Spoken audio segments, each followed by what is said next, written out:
All right, guys, so what I want to do is talk about the top 8 questions to ask your mortgage lender when you're in process of getting a home. So I'll list off what the questions are, and then I'll take them individually one by one. So the things that you should ask are, what is my credit score? What are the down payment requirements for my particular loan type? What is a debt to income ratio? What are closing costs? What are prepaids and escrow items? Is it okay for me to buy another house during the process, or a car, or open new credit cards? When is the right time for me to lock in my interest rate? And will my monthly payments change during the process?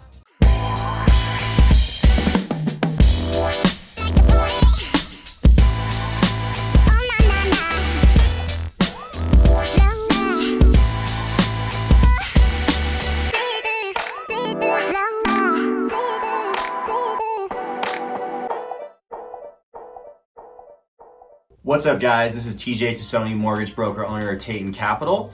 Today I want to talk about the top 8 questions to ask your mortgage lender. And as always, feel free to subscribe and like my content as I come out with new videos every single week. So let's hop right into it.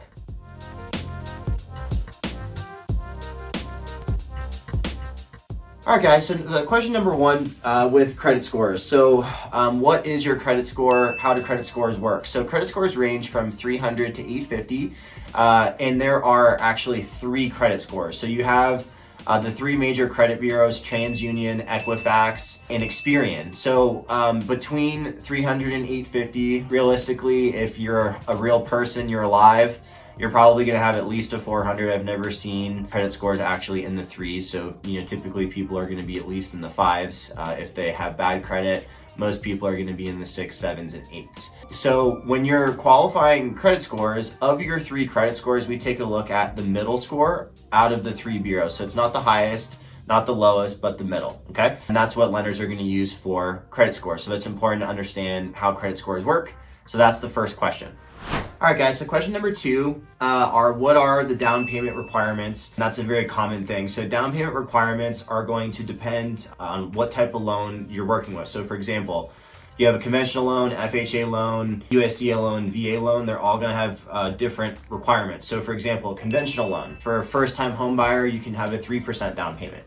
If you're not a first-time home buyer, then it's a 5% down payment.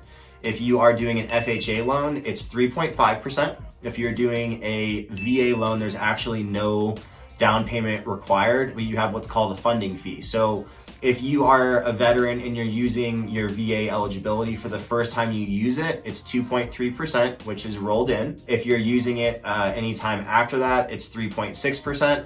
And then also it depends too, if you decide that you do want to put a down payment down, the funding fee can actually drop. So for example, if you put 5% down with the VA loan on your first use, your funding fee is 1.65%. If you're doing 10% or more, it's 1.4%. And then after you use your VA loan the first time, you put 5 or more percent, it's 1.65%, and then 10% or more is 1.4%. So typically, as a veteran, the whole beauty of a VA loan is that you don't have to put a down payment down. So there's really not a reason to do a down payment if you're just gonna have the funding fee. And then if you're doing a USDA loan, they don't call it a funding fee, they call it a guarantee fee, which is 1%. So those are the down payment requirements. And now let's hop into the third question. All right, guys, so let's hop into the third most popular question to ask your mortgage lender when you're in the process of getting a house. So what is a debt to income ratio? So debt to income ratio is the relationship between what your monthly debts are to what your gross monthly income is. So let's do simple math. So let's say that you make $60,000 a year. So that's $5,000 a month in gross monthly income, okay? And let's say that you've got car payment, you've got student loans, you've got credit card payments, and let's say that maybe you have an installment loan as well. And all of the debt payments per month equals $2,500. So if we know that you make $5,000 a month in your gross monthly income, and you have $2,500 a month in debt payments, then right now your debt to income ratio is at 50%.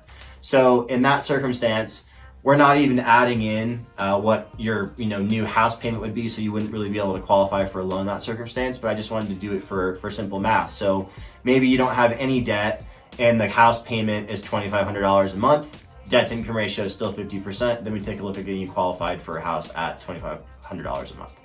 So that's a very common question and one of the main things that we look at when we're qualifying people for houses.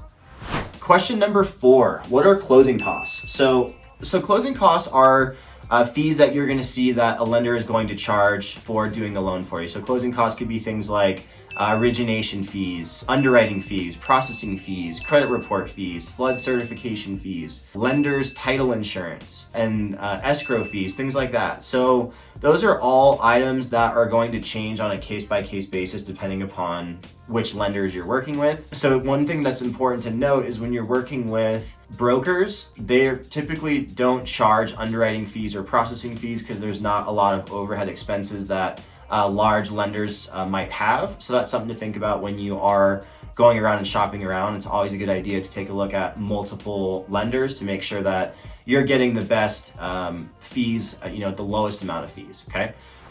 All right, guys, so question number 5. So what are prepaid interest escrow items? So prepaid interest is the amount of interest you'll pay on a loan from when you close your loan through basically the end of that month. So for example, if you close on December 1st, you'll pay for a full month's worth of interest. And if you close at the end of the month, you'll pay for 1 day worth of interest. Now, the part that is kind of exciting about that as a fee is that it dictates when your first payment's going to be. So if you close on the beginning of the month in December, you'll pay for a full month's worth of interest, but your first payment won't be until February 1st. If you close at the end of December, you'll pay for 1 day worth of interest. You'll still have your first payment be February 1st, but you're not going to get to skip 2 full payments like you would if you close at the beginning of the month. So that's something to think about as it can dictate whether your fees are a little bit higher or a little bit lower at the end of the transaction. Then you're going to have prepaid insurance. So when you purchase a property, we have to make sure that the homeowner's insurance policy is enforced and is protecting the house. You'll pay for a full year's worth of insurance up front to ensure that it's active and ready to go. And then we're going to set up your escrow accounts. So escrow accounts are for your property taxes and for your homeowner's insurance.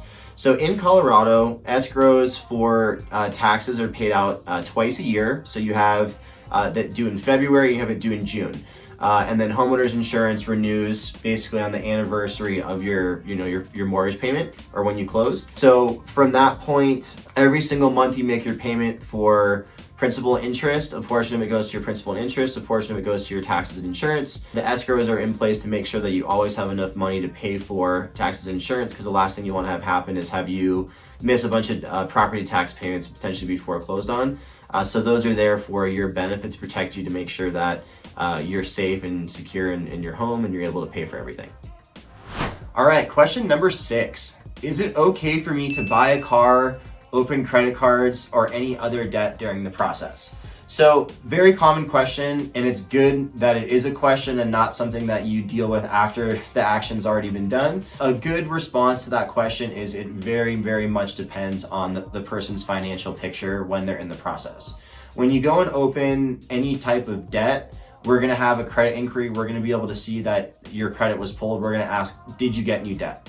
If you got new debt and the payment on the debt is substantially higher than what we've had, previously approved you for, that could make it to the point where you're now ineligible to qualify for a loan. Because backtracking to, one of the earlier questions about debt to income ratios, if it increases your debt to income ratio too much to where you're no longer able to qualify, then it's not okay for you to purchase a car or open credit cards or anything like that during the process. So a good rule of thumb is always ask the loan officer in charge of your file that question before you do it, because the last thing you want is to get really excited about getting a new car, and then all of a sudden, because you were so excited about the car, you're no longer able to purchase the property. I have had this situation before where the person was not able to get into a home, and we actually did have a conversation about, don't open new credit cards, don't open new debts, and they still did it thinking that it wouldn't be a problem, and it ended up, it was actually a problem. So something to think about.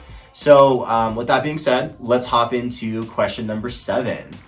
So question number 7, is it the right time to lock in my interest rate, or how do I know when the right time is? The conversation about interest rates is kind of like gambling at a casino.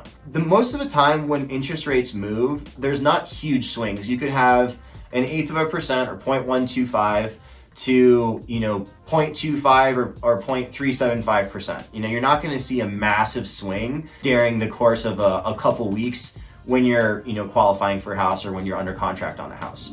So I always ask the question of, if you're in a casino and let's say you're winning by 20 bucks, are you happy with making 20 bucks and you pull out and you take the 20 bucks? Or do you risk it and double down and try and make 40 bucks? How upset would you be if you doubled down and tried to get 40 and lost everything as opposed to taking the 20 bucks? So the analogy there is that if you're looking at an interest rate and the interest rate's only going to move by 0.125 or 0.25 or 0.375, that could be anywhere from 15 bucks to 45, 50 bucks. So are you willing to risk taking an interest rate where your payment is 30 bucks less because you want to try and save an additional 30 bucks? Or are you happy just taking the 30 bucks? And then when you look at it over the course of long term, it really is a gamble, right? You don't know if the rates are going to go up. We have software that says, hey, the market's up, the market's down, but ultimately it's hard for us to know for sure what's going to happen. So I'll ask you, are you okay locking this interest rate? Are you happy with the payment? If you're happy with it the way that it is now, then yes, it's the right time to lock the interest rate. If you feel like you want to gamble and you want to save a little bit more money, then that's totally up to you and you can decide to continue to float your interest rate lock. And then we can look at it at another time and then lock it in. So that conversation is always up to the consumer. I will give the information that I have to make an educated guess, and then you guys ultimately make the call. So whenever I have someone choose to not lock the interest rate, I always want them to give me something in writing that specifically says we are okay with not taking this interest rate in, because I don't want to have a tough conversation and say, well, why didn't you tell me to lock the interest rate in? Right? This is up to you. This is your call. I don't want to gamble with other people's money, so I prefer to lock things as soon as possible to mitigate the risk of it going down. But you also run the risk of missing out on savings by doing that. So again, always up to the consumer, your call. All right? All right, guys, so the final question number 8, will my monthly payments change during the process? That depends on if you are doing a fixed interest rate loan or if you're doing an adjustable rate loan. Typically, the majority of people will do fixed rate loans, so no, your monthly payment will not change during the process. With that being said, your monthly payment for your principal and interest will never change, but if you ever get new homeowners insurance or if your property taxes increase, and realistically, your property taxes are going to increase as your property values increase, they're going to tax you more for it. So your payment can go up on the basis of taxes and insurance, but your principal and interest will never change unless you do a refinance or you change something with your loan. Going back through the top 8 questions with you guys, I wanted to kind of bring it back into conclusion. So the most popular things to ask your mortgage lender during the process: what is the credit score? What are down payment requirements? What is a debt to income ratio? What are closing costs? What are prepaid and escrow items? Is it okay for me to open new debts during the process? Is it time for me to lock in my interest rate? And will my monthly payments change during the process? So, as always, I always appreciate feedback. I always appreciate you guys, watching my channel. So please feel free to like and subscribe. And then if you ever have any questions about what it's like living in Colorado or mortgage specific questions, I love answering questions. It's my job. I do it every day and I'm excited to help you guys. So I look forward to seeing you on my next video. Thank you so much. Have a great day. Take care. Bye.